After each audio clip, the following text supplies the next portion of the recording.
Hello, survivors. Thanks for joining us today. Before we begin, if you enjoy our stories, please subscribe to the channel. It really means a lot. Also, tell us in the comments which city you're listening from. It's great to see how far our community reaches. Now, let's start the story. The smell of gun oil and stale coffee was the first thing that hit me when I unlocked the door to Armitage Arms that morning, same as every Tuesday for the last 15 years. Habit made me check the empty street outside before flicking on the lights. Harmony Creek, Ohio, wasn't exactly bustling at 7:45 a.m., especially not this far out on Route 42. Just the low hum of the highway traffic a mile away and the distant bark of Old Man Hemlock's beagle. Another day selling firearms and ammo to hunters, collectors, and the occasional nervous homeowner. Or so I thought. I'm Mark. Armitage Arms was my dad's place before it was mine. Solid brick building, reinforced steel door in the back, roll-down security shutters my dad insisted on installing back in the 90s after a couple of break-ins. Better safe than sorry, son, he'd always said. He was more right than he ever knew. I started the coffee percolator behind the counter, the familiar gurgle a comforting sound in the quiet shop. Rows of rifles and shotguns lined the walls. Behind locked glass cabinets, handguns displayed neatly under the counter. Boxes of ammunition stacked tidily on shelves in the back room. Orderly, controlled, my little kingdom of tempered steel and measured powder charges. Dale, my only employee, rolled in around 8:15, looking like he'd wrestled a bear and lost. Late 20s, knew his specs and calibers better than anyone, but still had that youthful invincibility I vaguely remembered having before the army, and then this shop sanded the edges off me. "Morning, boss," he mumbled, grabbing a mug. "Hear about that mess down in Columbus? Radio's going nuts." "Bits and pieces," I said, wiping down the counter. "Sounds like some bad batch of drugs hitting the streets. Saw something about riots near OSU. News reports had been filtering in for a day or two. Strange, violent incidents, hospitals locking down. Always somewhere else, though. Not here. Not in Harmony Creek." Our first customer was Mrs. Gable picking up the .38 special she'd ordered for home defense. She looked more anxious than usual, her eyes darting towards the door. "Things just feel edgy, Mark," she whispered, clutching her purse. "My sister in Dayton said the phones were out all last night." She bought 2 extra boxes of hollow points. Next came a couple of regulars, guys heading out for some early squirrel hunting. They normally bought a box of 22 shells each. Today they cleaned me out of 22 long rifle and bought buckshot too, just in case, one of them muttered, avoiding my eyes. The unease was contagious. By 10:00 a.m., there was a steady stream of customers, more than we usually saw all day. People weren't just buying hunting rounds, they were stocking up. Some defensive ammo, 9mm and .45 ACP shotgun shells. Fear has a specific smell, and it was starting to mingle with the gun oil. Dale was buzzing, half excited, half spooked. "Man, this is crazy. Never seen a run like this. Think it's really hitting the fan?" "Keep the background checks running, Dale," I reminded him, trying to keep my own voice steady. "Panic doesn't bypass federal law." But the system was slow, lagging. Too many checks running statewide, maybe nationwide. Sheriff Brody came in around 11 a.m. looking grim.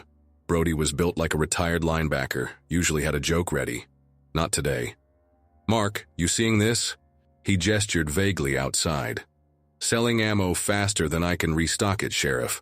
What's the official word?" He leaned on the counter, lowering his voice. "Official word is containment of a novel psychoactive substance. Unofficial word," he sighed, rubbing his temples. "It's bad, real bad. Reports of extreme violence, responders getting attacked, people acting feral. We lost contact with 2 deputies responding to a disturbance at the county hospital an hour ago. Feral. Like animals, Mark. Biting, clawing, unresponsive to pain. Takes multiple rounds to put 'em down unless you get lucky with a headshot." He picked up a box of 12-gauge slugs. "I'll take 4 boxes of these, and all the 5.56 you can spare." My blood ran cold. Headshot, biting, spreading. This wasn't drugs. This was the scenario whispered about on prepper forums, the plot of 100 B-movies. This was impossible. Brody paid, his hand shaking, slightly as he signed the paperwork. "Lock your doors tonight, Mark. Be safe." He left without his usual friendly wave. The panic buying intensified after Brody left. People weren't just anxious, they were frantic. A man offered me triple price for an AR-15 off the wall, cash, no paperwork. I refused. He started shouting, eyes wild. Dale had to help me escort him out. Another woman broke down crying, begging for shotgun shells, saying her husband had gone to check on his parents and hadn't come back. I sold her the shells, bending my own 2-box limit rule. What good were rules if people couldn't defend themselves? But where did you draw the line? The power flickered, went out for a second, then came back on, accompanied by a surge of nervous shouts from the customers. The background check system went down completely. "Cash only now," I yelled over the din, "and I need to see Ohio IDs." Dale pulled me aside near the back room. "Boss, look at this." He held up his phone, displaying a shaky video someone had posted online. It showed jerky figures swarming a police car, pulling the officer out, the image cutting away just as they descended on him.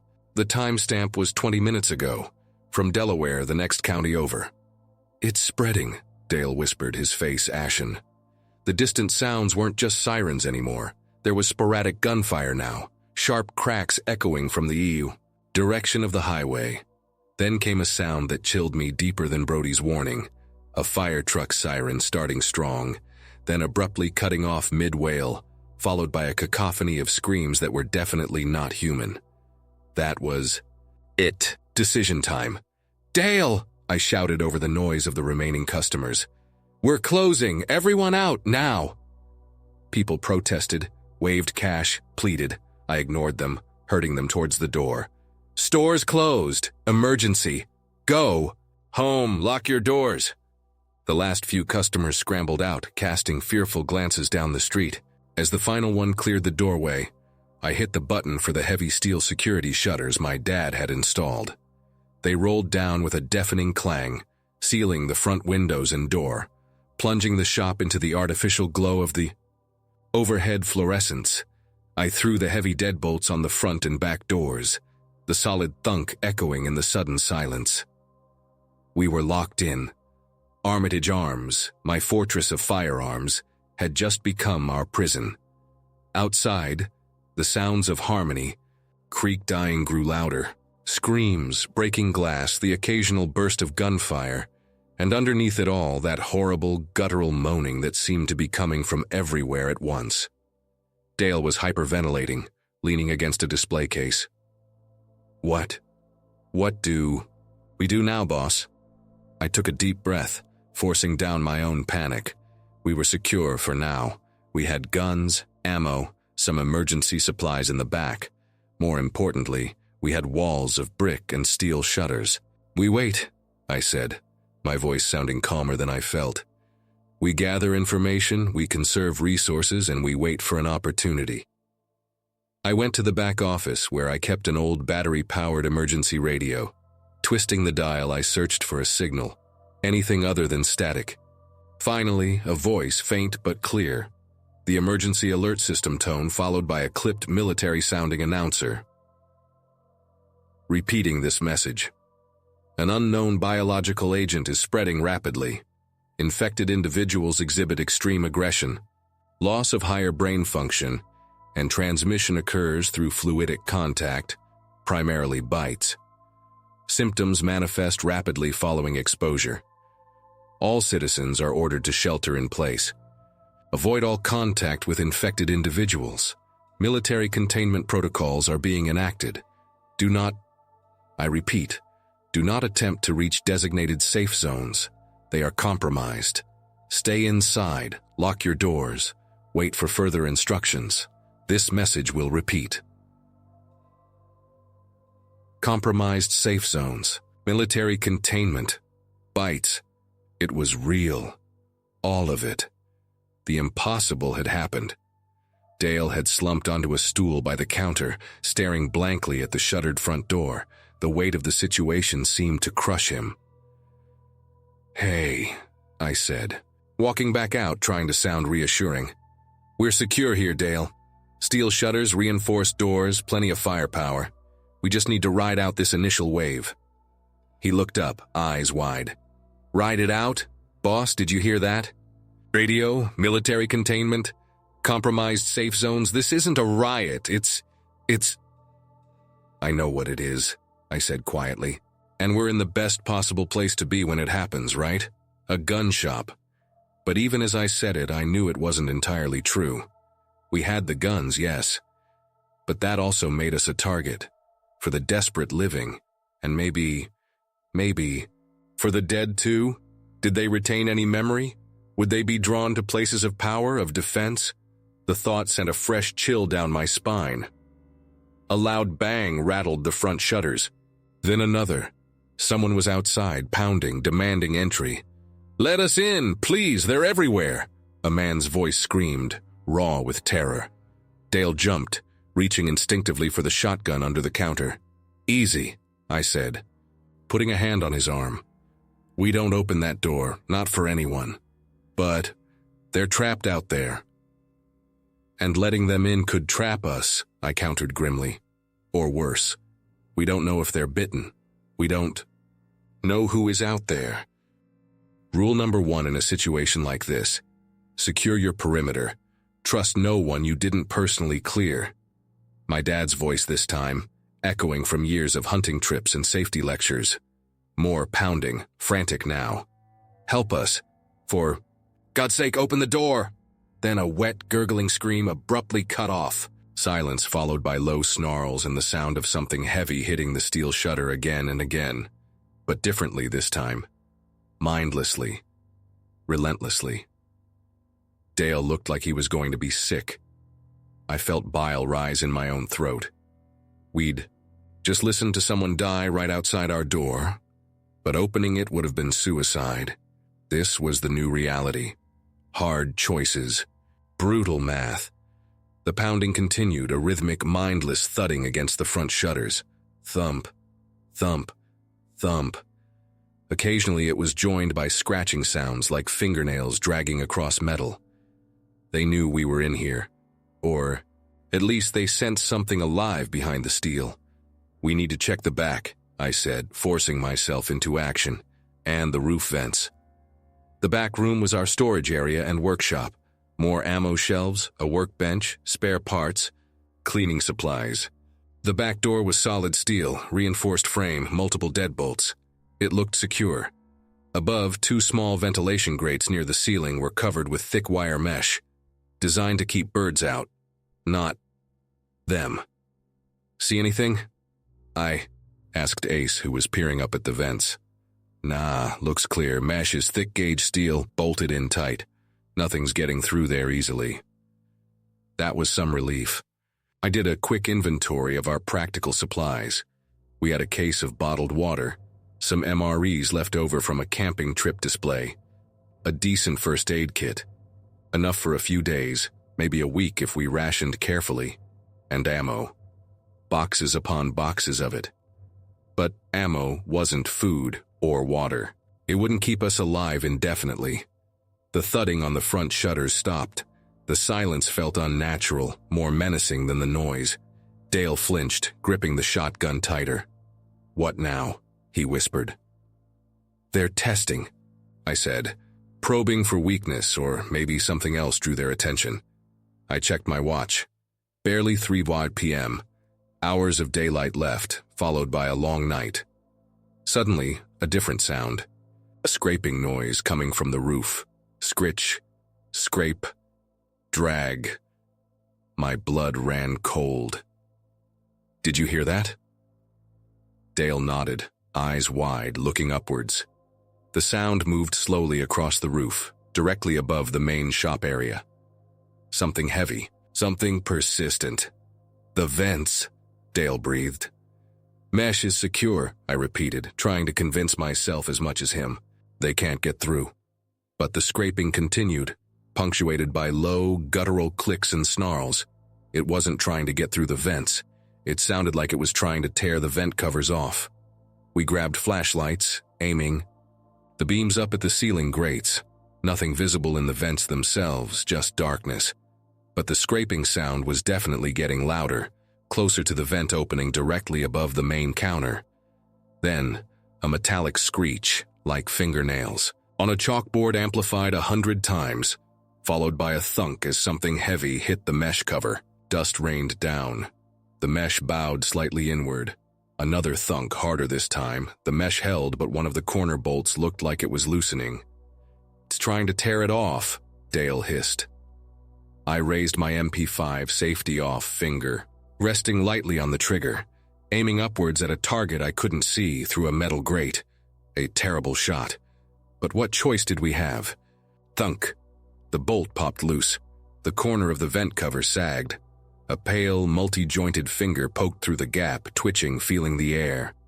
Then another. They looked almost insectile, tipped with dirty, broken claws. "Shoot it," Dale yelled, raising his shotgun. "No, the noise," I countered. Hitting it might stop this one, but the sound would draw every infected within earshot to the roof. We'd be trading one problem for a potentially bigger one. The fingers retracted. The scraping sound moved away slightly. Then, a new sound. Tapping. Coming from the back door. Tap, tap, tap. Soft. Almost hesitant. Dale and I exchanged a look. This was different from the mindless pounding on the front shutters. This felt deliberate. "Don't answer it," I whispered. Moving towards the back room, MP5 ready. We peered through the peephole in the steel door. Nothing, just the empty alleyway behind the shop, slick with rain that had started again.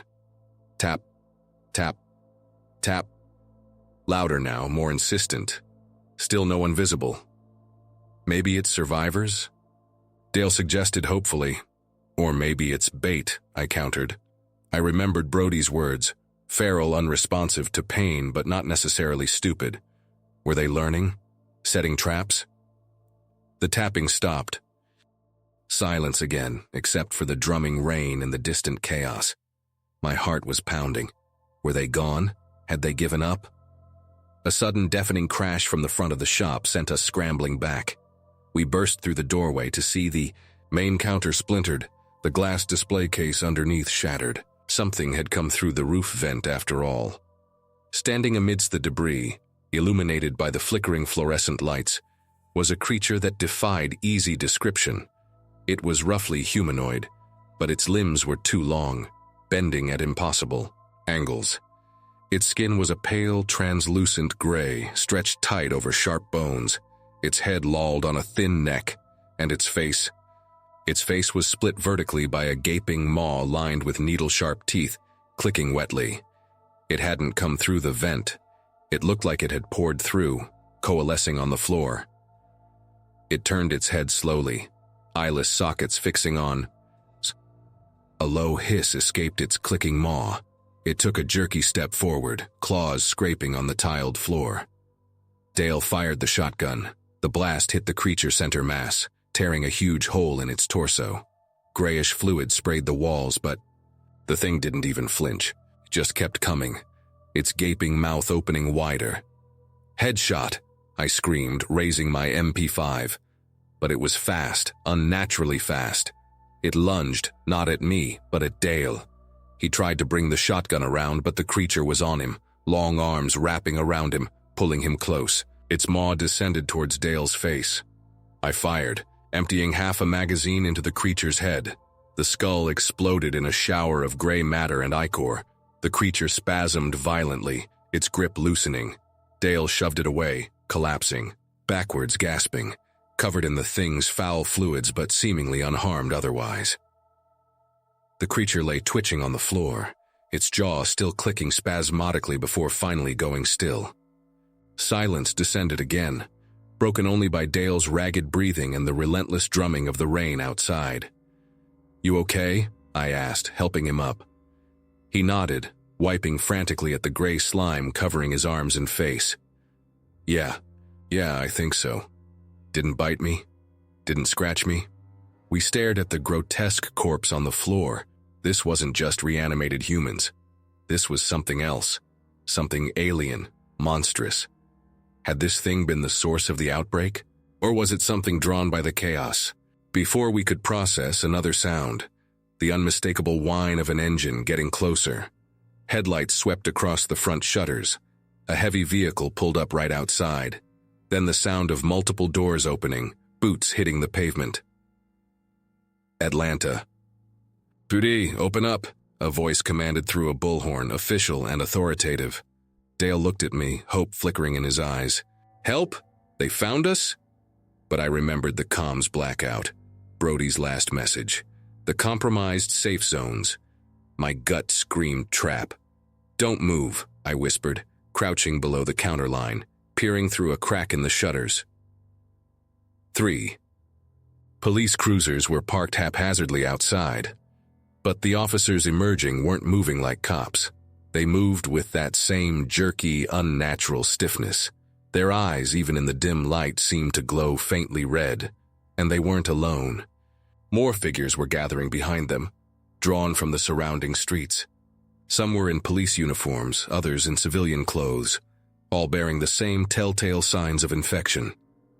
"This is Sergeant Miller, Atlanta PD." The voice boomed again, unnaturally loud, distorted by the bullhorn. "We have the area. Secured. We detected movement inside. Identify yourselves and open the door." They knew we were here, but how? Security cameras? Or had the creature that came through the roof somehow signaled them? "Don't answer," I hissed at Dale. "What choice do we have?" he countered, his voice trembling. "They'll break the shutters down." "Maybe," I admitted, "but opening the door guarantees they get in." I looked at the dead creature on the floor, then back at the gathering horde outside, their forms silhouetted against the flashing blue and red lights of the cruisers. This wasn't a rescue. This was a siege, and the attackers were wearing familiar uniforms. The wrong house mistake suddenly felt like a minor inconvenience compared to being trapped in the right place. The local gun shop, on the day the world ended with the dead cops coming to collect. The bullhorn crackled again, Sergeant Miller's voice taking on a strained, almost pleading tone. "Occupants of Armitage Arms, we know you're armed. We don't want any more bloodshed. We have injured civilians here who need the supplies in your store. Just open the door, let us secure the weapons, and we can escort you to a safe zone." Lies. All lies. I could see the figures behind the cruisers clearly now. No civilians, just more of them, drawn by the lights and the amplified voice. Their movements were predatory, heads cocked, listening, waiting. The ones in uniform weren't acting like cops organizing a rescue. They were acting like herders, gathering their flock. "He's lying, Dale," I whispered. "Look at them, they're not trying to save anyone." Dale peered through another gap in the shutters, his face paling further. "Oh God, Miller, I know him. He lives 2 streets over, his eyes." "It's not Miller anymore," I said grimly. "Whatever this thing is, it gets inside, uses their bodies, maybe even accesses their memories." That explained how they knew the shop name, maybe even who was likely inside. "Final warning." The bullhorn voice boomed, losing its forced calm, taking on a guttural edge. "Open the door now, or we will breach." Silence. The rain had stopped, and the only sounds were the idling cruiser engines, the low moans of the gathered infected, and our own ragged breathing. We were trapped, vastly outnumbered. Our fortress felt like a tomb waiting to be opened. "Back room," I decided suddenly. "Now." "What? Why?" Dale stammered. "It's more defensible. Solid steel. Door, no windows. We can funnel them through the main shop if they breach the front." It wasn't much, but it was better than being caught in the open display area. We grabbed spare ammo boxes, the first aid kit, the remaining water bottles, and retreated to the back room, barricading the connecting door with heavy ammo crates and the workbench. The back room was small, windowless, lit by a single bare bulb. Shelves lined the walls, packed with ammunition, cleaning kits, holsters, and spare parts. The steel back door led to the alley. Peering through its peephole, I saw the alley was still relatively clear, though shadows danced at both ends. No sooner had we secured the inner door than the assault on the front began. Not just pounding now, but heavy, rhythmic impacts. They were using something to ram the shutters. Metal screeched and groaned. "How long till they get through?" Dale asked, loading the shotgun with trembling hands. "Shutters are quarter-inch steel," I said, trying to sound confident. "They'll hold for a while against brute force. But if those things are smart enough to use tools..." A deafening crash from the front confirmed my fear. They'd likely used one of the police cruisers as a battering ram. The shutters buckled. Inward with a horrible shriek of tearing metal. More crashes followed, widening the breach. We could hear them pouring into the main shop now. Snarls, scraping claws, the sound of display cases shattering. They were inside the outer perimeter. The shop floor was now a kill zone between them and us. I took position by the barricaded inner door, MP5 ready. Dale stood beside me, shotgun aimed at the trembling wood. "Remember, headshots only," I reminded him unnecessarily. The pounding started on our door, heavier, more focused. They knew where we were. Splinters flew inward as the wood began to give way around the lock. This door wouldn't hold nearly as long as the shutters had. I checked my magazines. 2 full ones left for the MP5 plus my sidearm. Dale had maybe a dozen shotgun shells. It felt like trying to hold back the tide with a bucket. Then a new sound mixed with the assault on the door. Coming from the alley, scratching at the back door, the solid steel back door. They're at the back too? Dale's voice was barely a whisper. I raced to the peephole. 3 infected clawed at the steel, their fingernails leaving long white scratches but doing no real damage. But behind them, more were arriving, including one dragging a heavy crowbar it must have scavenged from a nearby work truck. They were using tools. They were learning. We were caught between 2 advancing forces, trapped in a shrinking space. The inner door splintered again. A pale hand shot through the crack, groping blindly. Dale fired the shotgun, obliterating the hand and silencing the snarls from that side for a moment. But the assault on the back door intensified, the clang of the crowbar against steel echoing ominously. "We can't hold both doors," Dale yelled, reloading frantically. He was right. We had maybe minutes before one door or the other gave way completely. I looked around the cramped back room, searching for any option, any escape. The shelves, packed too tightly, the ceiling, solid concrete. Then my eyes fell on the floor. Specifically, the heavy access panel set into the concrete near the workbench. My dad had installed it years ago, leading to a small cellar space he used for storing sensitive inventory and personal valuables. He'd called it his panic room, half joking at the time. It wasn't designed for a zombie apocalypse, but it was reinforced concrete with a heavy steel hatch. "The cellar!" I shouted to Dale, pointing.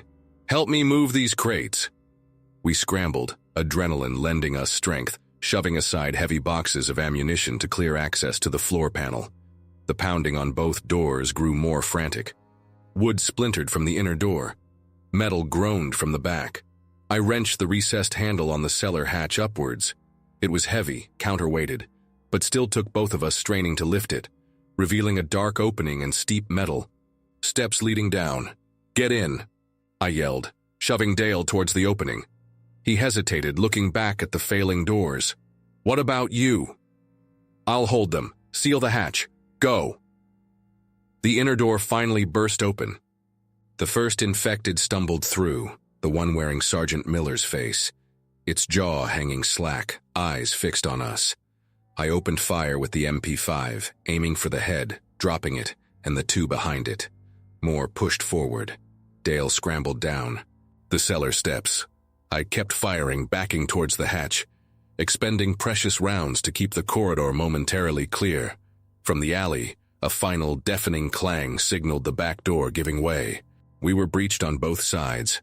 I emptied my magazine, slammed the heavy cellar hatch down, and spun the locking wheel on the inside just as multiple bodies slammed against the steel from above.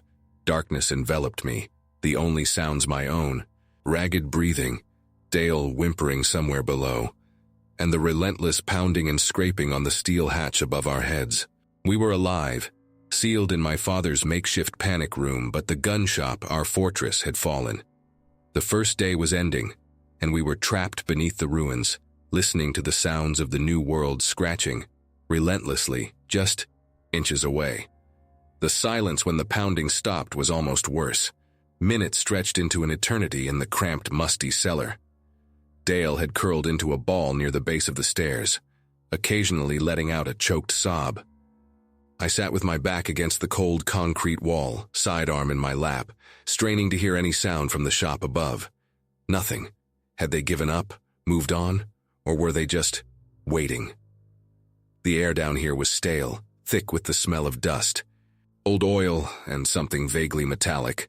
My dad had rigged a simple battery-powered light, a single bare bulb that cast long dancing shadows, making the stacks of old inventory and forgotten junk look like lurking monsters. He'd also installed a rudimentary ventilation system, a small fan connected to a pipe leading outside, hopefully masked by bushes near the foundation, provided just enough airflow to keep the place from being completely suffocating. Think they're gone, Dale finally whispered, his voice hoarse. Don't know, I replied honestly. Could be waiting. Could have been. Drawn off by something else, we stay put until we're sure. How long? As long as it takes. I checked my watch. Nearly 7 p.m. We'd been down here for hours. The first day of the outbreak was officially over, giving way to the first night. Surviving the day felt like a hollow victory. We were alive, yes, but trapped in a concrete box beneath a shop likely crawling with infected, in a town, a state, maybe a world that had completely fallen apart. I took stock of our immediate supplies. The backpack Sparks had scavenged before we got separated upstairs. Shit, Sparks, Bishop, Ace, Sarge. Were they alive? Had they made it out? I pushed the thought away. Focus on the now. The backpack contained 3 bottles of water, a half-empty first aid kit, and 2 protein bars. Pathetic. Down here, my dad had stored some extra water jugs, maybe 10 gallons total, and a crate of ancient MREs he'd bought surplus years ago. Enough water for a week, maybe 2 if we were careful. Food, less certain, and ammo. We'd grabbed several boxes before sealing the hatch. Plenty of 9mm, 45, some .223, but only a handful of shotgun shells left. We had firepower, but limited. Sustenance. Time blurred. We dozed fitfully, jolting awake at every creak or groan from the building above. Occasionally, we'd hear shuffling sounds, a distant moan filtering down through the hatch, reminding us we weren't alone. We spoke little, conserving energy, lost in our own fears. Dale seemed broken, staring blankly at the concrete floor. I couldn't blame him. He was just a kid who liked guns, thrust into the end of the world. I was ex-military, ran a gun shop, supposedly more prepared. But nothing truly prepares you for this. Nothing prepares you for the sounds, the smells, the look in the eyes of the things that used to be your neighbors. Nothing prepares you for locking a steel door while people scream for help outside. Sometime deep in the night, I was jolted awake by a scraping sound. Not from above this time, from the ventilation pipe. Soft at first, then more insistent. Scritch, scratch. Dale sat bolt upright, eyes wide with terror. What's that? I grabbed my flashlight, aiming it at the vent opening near the ceiling. The fan was still whirring softly, circulating. The stale air. The pipe led outside, probably terminating low to the ground near the back alley. The scratching stopped. Then a low, wet gurgling sound echoed down the pipe. It sounded impossibly close. Something was inside the vent pipe, trying to get in. The opening was small, maybe 6 inches in diameter, covered by a simple mesh screen. Too small for a person, even a child. But the thing I'd killed upstairs hadn't seemed bound by normal physical limitations. I motioned for Dale to stay back, moving silently toward the vent, sidearm ready. Peering up, I shone the light directly into the opening. 2 small red pinpricks glinted back at me from the darkness within the pipe. Eyes.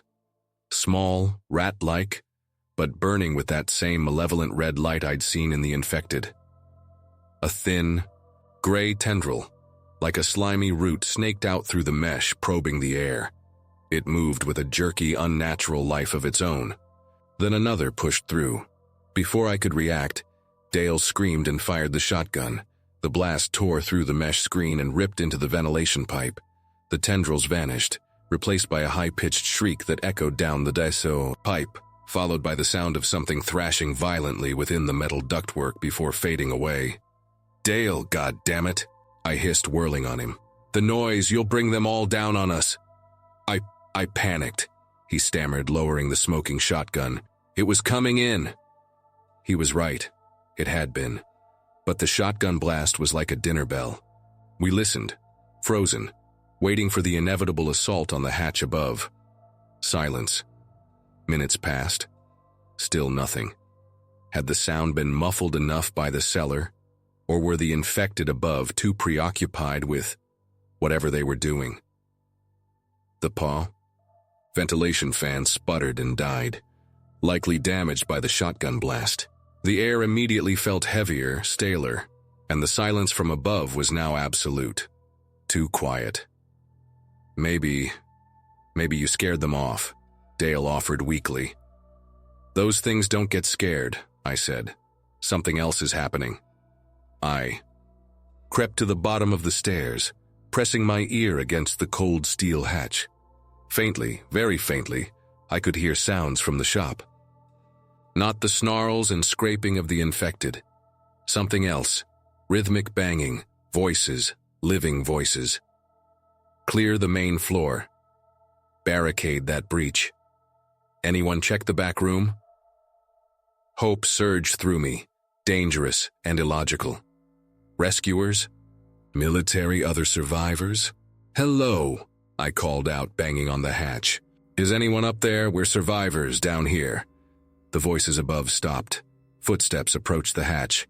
"Someone down there?" A man's voice called back, rough, wary.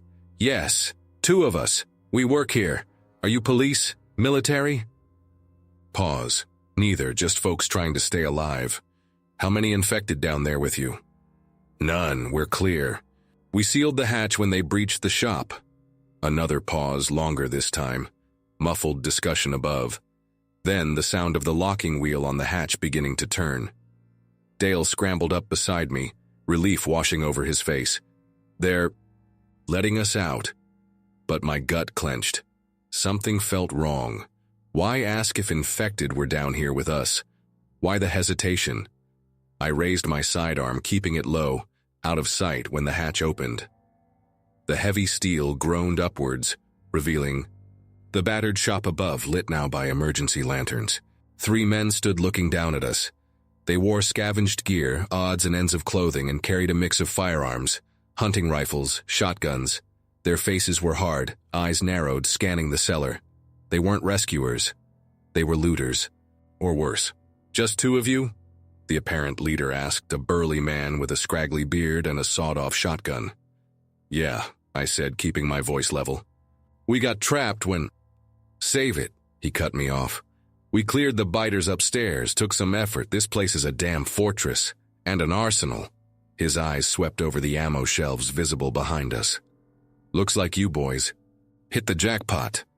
"This is our shop," I stated firmly, stepping onto the stairs, Dale close behind me.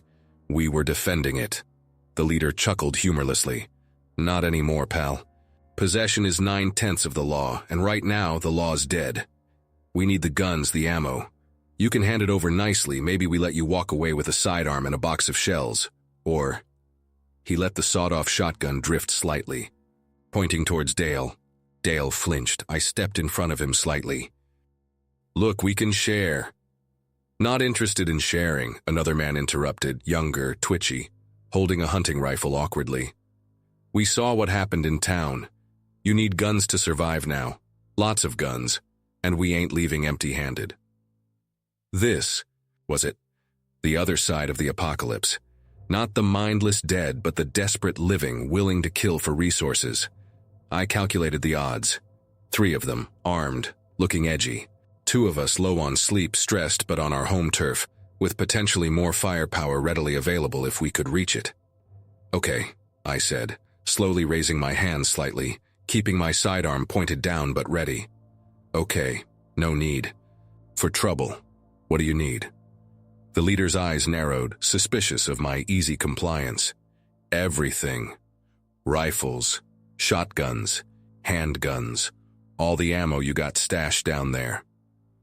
"All right," I said, nodding towards the shelves behind. "Me, it's all back here. Just let us grab some water first. We've been trapped down here for hours." It was a gamble, a delaying tactic, trying to gauge their reactions, look for an opening.